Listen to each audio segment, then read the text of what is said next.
शुमाली Korea के हुक्मरान Kim Jong Un workers party की सालगिरह पर फौजी परेड से खिताब के दौरान अवाम की मुश्किलात हल करने में अपनी नाकामी का एतराफ़ करते हुए आप दीदा हो गए।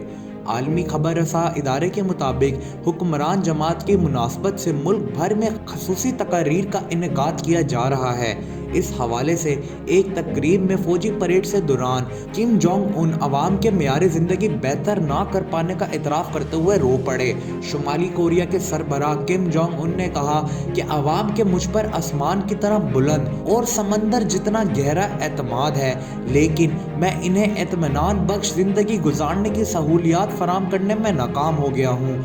इस मौके पर उनकी आंखों से आंसू झलक पड़े और उन्हें चश्मा उतार कर आंसू पोंछने पड़े।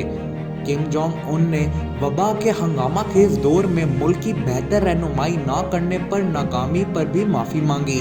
अपने ताकतवर हुक्मरान को रोता देखकर शुमाली कोरिया के फौजी भी आप दीदा हो गए और अपने मुल्क के हुक्मरान के हक में नारे लगाते हुए अपनी हिमायत का यकीन दिलाया।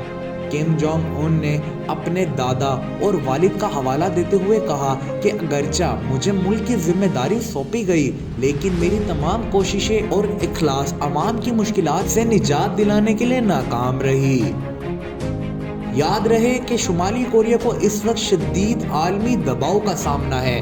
अमरीकी सदर के साथ मुज़ाकरात मतलूबा नताइज नहीं दे सके और हरीफ जनूबी कोरिया के सामने बढ़ाए गए हाथ भी खाली लौटे हैं, जबकि रही गई कसर तो वबा ने पूरी कर दी। इसीलिए ताकतवर हुक्मरान की तकरीर में संगीन चैलेंजेस और अनगिनत जद्दोजहद और होनहार आफात का तस्करा किया गया।